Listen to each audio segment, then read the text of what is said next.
Hello and welcome to another tutorial video. Today's tutorial video is on clock with one finger. So I am the current only person who has done any event with one finger as far as I'm aware. I have done clock, I have done 3x3, I've done 4x4, I've done Megaminx. I've tried Square One, I've done Scube, I've done Pyraminx. But out of all of them, clock was the most interesting. And it's the one that I started with. So when it comes to doing clock with one finger, with current market, there's only one choice, and that is the Shengshou V2.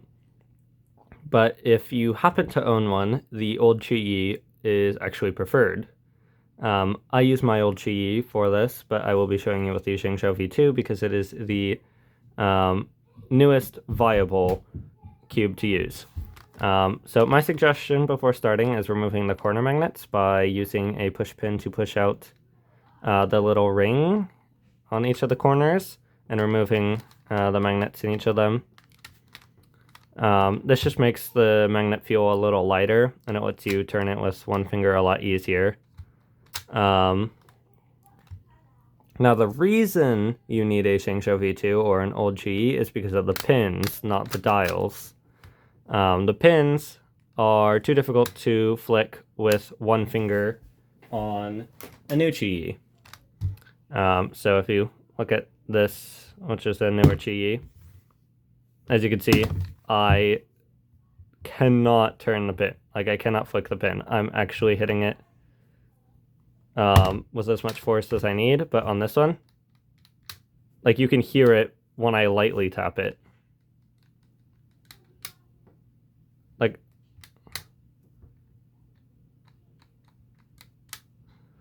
just trust me on this, because you're not going to want to use the new Qi. So for the first tip, I'm going to teach you something called timer abuse.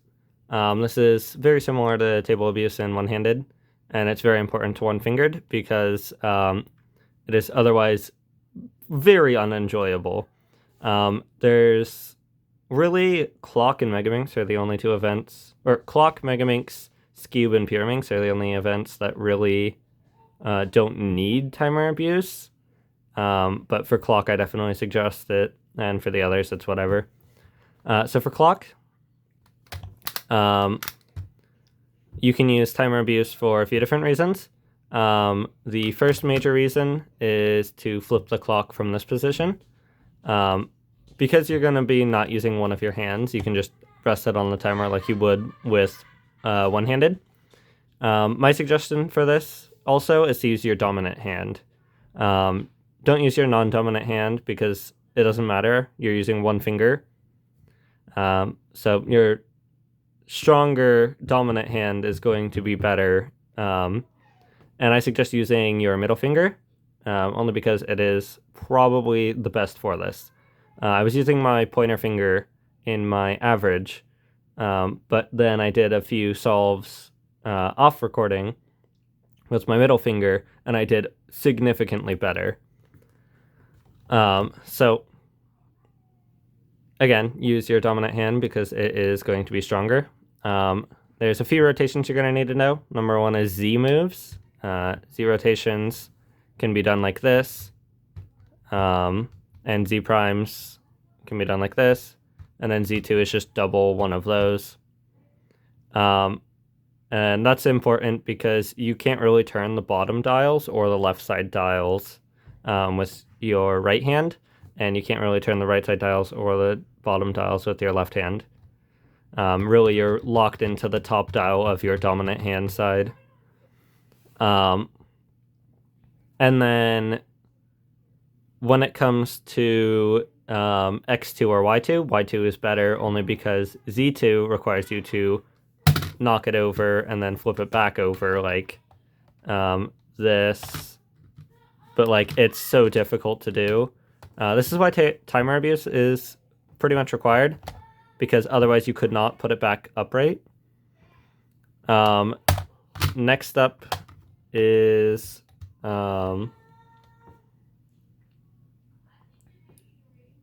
it's just like ways to use timer abuse.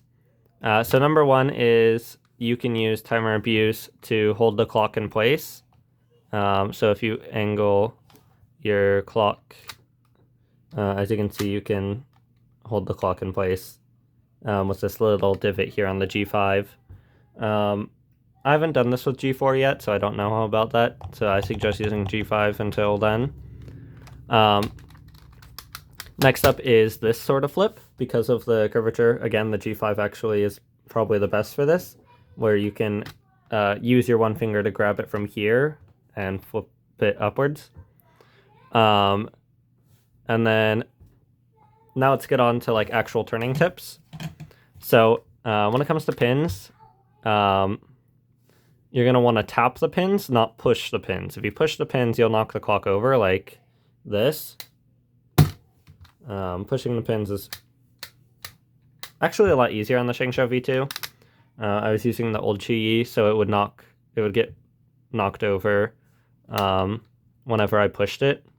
But you definitely want to lightly tap the pins to flip them, especially on the back side. The back side's a big one because sometimes it's inconsistent in magnet strength for some reason. So you will have it fall over a bunch. When it comes to turning, there's two different turns you can do. You can either do a negative one, which is easier to do, or a positive one if you're right-handed, or if you're left-handed, doing a positive one is easier and doing a negative one is more difficult. So the reason why is because pushing it up is a lot easier than pushing it down, because when you're pushing it up, you can push from here on this end of the dial that way, and you just push it. But on the other side, it's a little more difficult because you have to use your nail to drag it down like that. And then again, with your left hand, it's just inversed. But like, other than that, there's not a whole lot of tips I can give on solving clock with one finger, other than take breaks between solves. It's actually a lot less fatiguing than one-handed, because one-handed you use your whole hand, but for some reason one finger, even though you're only using one finger, that one finger doesn't get tired because you're mostly moving your whole hand. So I was actually able to do a decent amount of one finger solves in a row, and even doing like Megaminx or 4x4, which both took about 8 minutes with one finger, like those were both somewhat enjoyable despite how long they were. But yeah, I will finish it off with a little solve.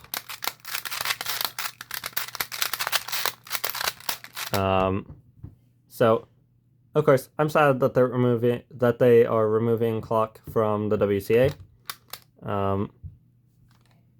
But overall, it is what it is, and at the end of the day, I will still be solving clock. I will not be going anytime soon. And I plan to stay with clock as long as possible. FTO, I have no problems with, but I still have beef with it. Not because of the cube itself, but because of what they did to clock. FTO, it just feels like 4x4 and Scube got mixed together, and it's kind of boring to me. But like, it's just kind of sad that they're removing clock, and I don't really understand why. You just saw a new world best. That is insane. What? For sub 1. Yeah, so that's clock with one finger. Thank you for watching, and I hope you enjoyed seeing the first sub 1 clock with one finger on camera. Have a good day. So, before I go, I will explain that this Shengshou V2 is actually modded. You already knew that a little bit, but this is very modded, and it feels a lot like the old Qi, but the pin magnets are actually weaker for some reason. I think it's because the magnets themselves are weaker. But like, it's a very nice cube, and I definitely enjoy it. The sound is nice. So, have fun doing clock with one finger. I highly suggest it, even if you're gonna hate it, because it is very hateable to do one finger solving, but it's still really fun. And it's a unique way to solve events. So, pick an event, solve it with one finger, get to the work. I don't want to be the only one-fingered solver, but if I am, that's okay. I can make a channel for that, actually, because I don't mind having a one-fingered solving cubing channel. I don't mind doing this every once in a while, and I don't mind spiting the WCA. I know they said it was final, but there was giant petition, and apparently there was 61,000 signatures, which is a lot for the cubing community. So get this around to anyone you know. Sort of share my love for clock, and hopefully the WCA fixes their actions. When it comes to the choice of FTO and clock, I'm not going to go into that debate. I personally prefer clock, but that's because clock is unique, in my opinion. And really, I don't think they should remove it, even if it's not considered a twisty puzzle. It's more of a twisty puzzle than the Rubik's Magic was. Because the Rubik's Magic was more of a folding puzzle. This at least has turning. So, thank you for watching. Bye-bye.